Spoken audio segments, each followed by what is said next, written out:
I'm Kabachi Bot, and this is Wednesday vlog time. Wednesday! Woo! And as you can see, I have my lovely best college friend here, Skylar. Hi. And she's going to join us for our intriguing conversation that we're going to have. Always interesting. Yes, very, very much so. So yes, today we are talking about different type of college roommates. Now, for all you college students out there, those that are living away from home, you're on-campus student, I'm sure every single one of you can relate or have a story to tell about a specific incident that has happened or has occurred or arisen between you and the people that you live with. Now, maybe you have that amazing relationship with your roommate where they're just your best friend, you love them, and you guys harmonize well, that whole yin-yang thing. Okay. That's great, and that's wonderful. But for those who have, I'm talking about just roommates that are poop, or situations that arise that puts you in an awkward position with your roommate. Yeah. Just tension, things of that nature. Yeah.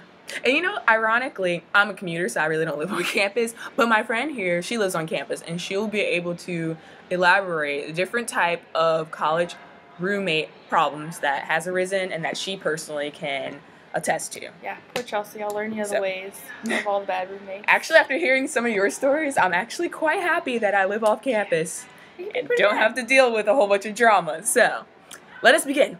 So a lot of times people will actually fight over how things go in the fridge if you're in an apartment. It's ridiculous, very childish, but apparently people have certain ways that they do things at home, and they think that they need to bring them, and it can be the only way that it can be done in the apartment.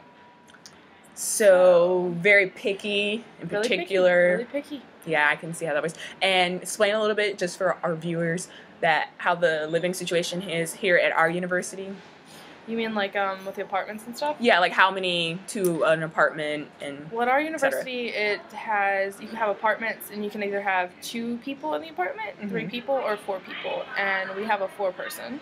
I know a friend that has a 2-person, and it's actually kind of bigger than the 4 people, so they have a lot more room. But in each apartment, they have their own room and their own bathroom. So there's 4 rooms and 4 bathrooms in each room. And it's really not that bad. Like, I went over to their apartment, and it's pretty kind of spacious. Like, everybody gets their own room. And, of course, we're upperclassmen, so more perks and better living situation that you get. Finally. Yes, finally. After 2 years. After suffering and paying your dues as an underclassman. But, yeah. So, although that you have more room in your own living, or your own actual bedroom, your bathroom and things of that nature, it still gets hard when you have to live with people. And like Skylar was explaining, they have different personalities.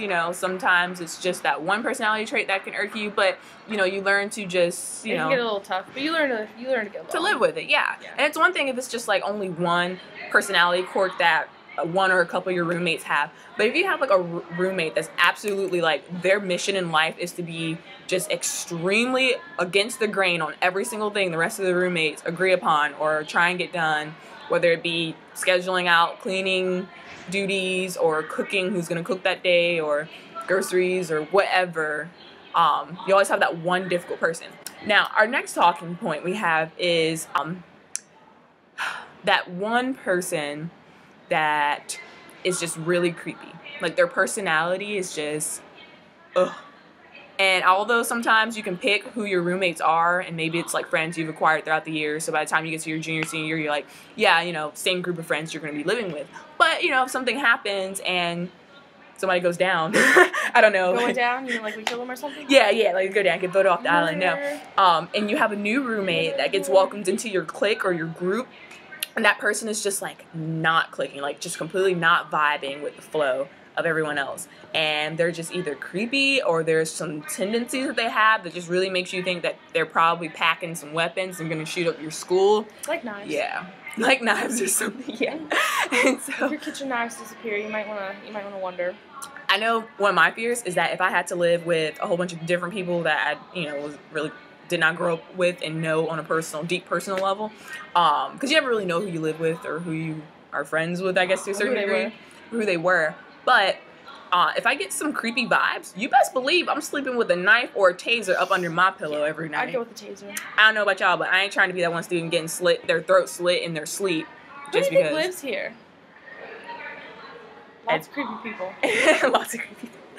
I don't know, maybe just, I don't know, that's just me. But yeah, so I would feel pretty uncomfortable having to live with someone on a daily basis that's creepy, kind of to themselves. It's one thing if you are isolate, like a introvert, and you kind of stay to yourself and in your room sometimes, but you're, you know, somewhat approachable and are able to talk to in some things, then yeah. But when you're constantly have that shield and that guard up, and you won't ever let anybody talk to you really, or you never socialize, or you never come out, and you're just like, oh wait, that's right, we do have that other roommate. We never see him or her. Someone else lives here. Someone else lives here. Isn't that something? Huh? Next we have overstepping boundaries. Would you like to take this one away? Most times it's with like other friends or other boyfriends that come into the dorm. And really, you should just be upfront and honest with them, because if you don't nip it in the bud in the first place, then it's just going to go on, and it's really messy at the end, and lots of blood, things like that. We turned this so violent. So violent. No, seriously, it's not that violent. No. But yeah. I mean... yeah, it's not smart to let it go on at all. And that's something that Skylar had been sharing with me previously, that when you have a situation that arises that, although, you know, you are in a shared living environment, you also are paying your tuition in, you know, some claim to you have some claim to the place and the spaces that you share. So to have one person overstepping boundaries, whether it be, you know, them doing something stupid in the apartment, or constantly inviting people over and causing loud ruckus and noises and being completely, or you know, disrespectful to their other roommates, you have a right to like stand up and be like, hey, you know, I'm paying to stay here too, and I also have a say in what, you know, should be going on and what can't. You need to be respectful to my wishes just as much as I'm respectful to yours. So that's something that's a really big issue that a lot of students deal with when they live on campus. And yeah, and so I would say our advice is just to not hold it in, because the longer you progress throughout the academic school year or the semester or whatever, by letting it continue on, the more problematic it will be by the time you finally have had it up to here, the straw that broke the camel's back, and you finally do decide to address that one roommate with whatever issues or concerns you have. Then they're going to be like, oh, so you're coming at me now about this? Or were you feeling like this before the beginning of the school year when we all moved in? How come you didn't tell me then when I could have made different arrangements, you know, for when my boyfriend comes over and we hang out, or whatever the case might be. Don't play friends. Yeah, I mean, like, and even if you are friends with your roommates, like, don't be that type of pushover to where you're like, oh, I don't want to ruin the friendship. Like, if they're a good friend to you, then they'll know, like, okay, well, she's obviously been having some serious concerns with me about something that I've been doing, and it's making her feel either uncomfortable or upset, and, you know, I want this harmony and balance to continue to happen in our living environment, so let me go and address this issue and be, you know, aware and acknowledge her feelings and emotions about this. So that's what I would think, you know. But of course, in a perfect world, we wish that would happen, but in reality, it kind of doesn't. So like we said, just make sure you nip it in the bud as soon as a problem arises with your roommates. That way you can handle it and continue to focus on what needs to be focused on, which is academia and school and whatnot. And lastly, there's always the boyfriend-girlfriend drama. Like I mentioned, if you have a roommate who has a significant other, nothing wrong with that. It'd be great if all the roommates had significant others and they all had powwow, date night, and things of that nature. That'd be great. You know, but you always have that one either. Yeah, it does not happen. It does not happen. You always have that one or two, like, or just whatever. Like, there's roommates that are dating and then there's roommates that aren't.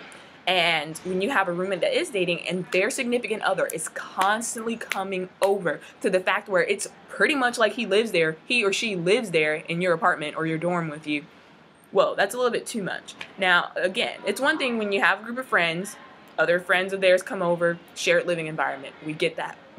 But when you have their boyfriend or girlfriend practically like living over, and then the point that Skylar can chime in on, a recent experience with her, is that one of her roommate's boyfriends actually starts dictating what they can and cannot eat.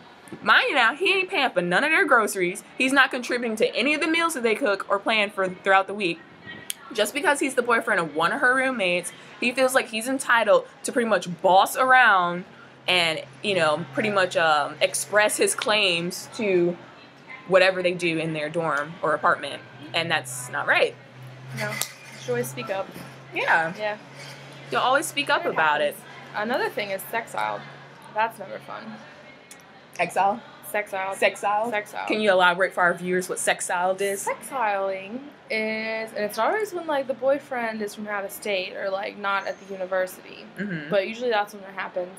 But your roommate will have a boyfriend over, and if you're lucky enough, they will be like, hey, we're gonna get some stuff going on, and then you can at least like run out. Mm-hmm. But then you are bedless for a night or longer than a night. And hopefully you'll have good enough friends to go hang out in their dorm. Yeah. It's that like forced sleepover. It's like, hey, you're showing up at your other friend's dorm room, like with your pillow and sleeping bag. You're just like, hey, can I crash here? Why? Because somebody's doing the hanky-panky in our apartment, and you know. Yeah, all that stuff. All that stuff. That's always fun. So yeah, just be respectful to your suite mates, your dorm mates, your apartment roommates, or whatever. Always know limitations and boundaries, and just be clear and communicate that at the get-go. Like when you guys move in, beginning of the semester, make sure you have a clear list of boundaries and rules that you all agree upon that you don't want to overstep, and also ones that, you know, you can say, okay, well, this night we're going to dedicate to only, you know, suite mate night, where we all kind of like hang out, watch a movie together, have dinner, whatever, minus the boyfriend, minus the extra friends always coming over, because it can get a lot hectic, you know. And then once you get involved throughout the academic semester, their school work, it's just one thing building upon another, and then it's horrible when you come back to your dwelling place where you expect to find peace, relaxation, and calm, tranquility. You can't get away. So then you're in a bad mental state of mind, and you're not able to focus on your academics, and that can inadvertently start affecting your grades, you know. So again, this is just all some, I guess, like tips and things that we had been talking about throughout the past couple of weeks, and it's really a vlog for you college students out there, or those who are going to university, to really just keep in mind. And also, if you are a commuter and you pretty much live at home while attending school, then hey, consider these some positive like pros of not, you know, not living on campus. So yeah. Alright guys, it's been Bachata and my lovely Skylar.